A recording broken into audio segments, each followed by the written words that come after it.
السلام عليكم ورحمة الله وبركاته. ازيكم عاملين ايه؟ يا رب تكونوا بخير. النهاردة انا هكلمكم عن فرشة الشعر بتاعت شيري اند بيري. آم، انا عايزة اقول لكم ان لو اي حد سألني قال لي يا نورة انا اجيب فرشة، يعني فرشة للشعر ايه، هي شيري اند بيري. هي احلى فرشة موجودة في العالم مش في مصر. بجد يا جماعة، انا من كتر ما بحبها انا نفسي يعني اعمل للناس كلهم شعرهم بيها. هي حلوة جدا جدا جدا، وكمان سهلة قوي، وبتعمل الشعر بأسرع وقت، يعني في 5 دقايق تكوني عاملة شعرك كله. بس هي بتعمل الشعر وهو ناشف بس، يعني لو شعرك مبلول مش هتلاقي نفس الإفكت بتاعه وشعرك ناشف. هي حلوة جدا، وهي الحرارة بتاعتها عالية جدا. هي بتوصل لغاية 450. انت مثلا بتظبطيها على الليفل اللي انت عايزاه. انا الصراحه يعني ما بوصلش ل 450 ولا ل 400 حتى. ممكن اعملها يعني 380، يعني 370. مش بوصل لل 400، وبلاقي نفسي يعني عايزه اقول لكم، يعني انا مثلا لو شعري بايظ وعايزه اعمله بسرعه كده واظبط نفسي في 5 دقايق، بلاقي نفسي خلاص، هو انا كده سرحت شعري وبقى ليس كاني عامله بالبيبي ليس بالظبط، وبقى تمام، والدنيا خلاص كده اتظبطت معايا. فهي حلوه قوي قوي قوي. انا نفسي الناس كلها يعني تعرفها، ونفسي الناس كلها يعني تجيبها بجد والله العظيم يا جماعه. يعني انا جبتها وفرحانة بيها جدا جدا جدا. هي بقالها معايا يعني 3 سنين او سنتين ونص، او مش فاكرة، يعني هي بقالها معايا فترة طويلة.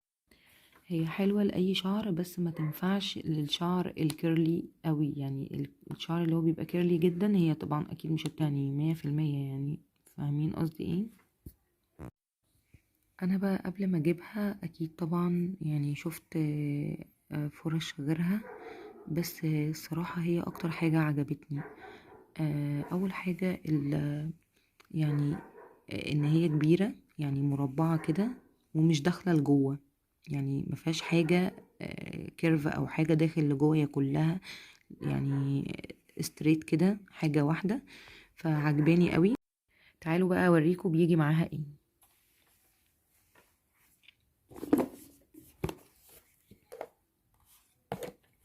بيجي معاها الجلافز ده، يعني ده اكتر حاجة يعني بعشقها في شيري اند بيري، ان الجلافز بتاعهم الماتريال بتاعته تحفة يعني. وبيجي معاها الكفر ده. الكفر ده انا دايما بشيلها فيه اصلا، يعني مش شرط اكون مسافرة او رايحة مكان عشان اشيلها فيه، انا دايما بشيلها فيه يعني عندي في البيت، في المكان اللي انا بشيلها فيه، عشان ما بقاش دايما بحطها في العلبة وبشيلها وبعد كده بطلعها وكده، يعني عشان دي اكتر حاجة بستعملها اصلا يعني.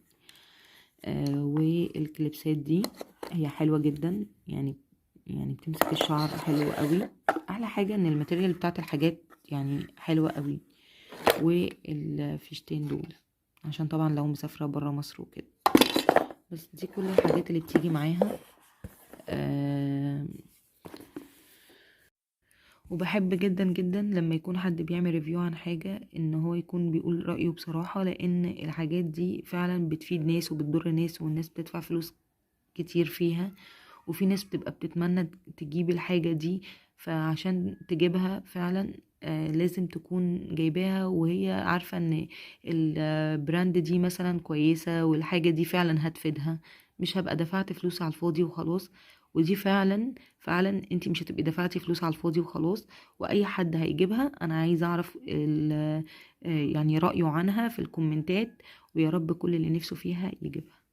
وما تنسوش تعملوا لي لايك وشير وسبسكرايب، وسلام.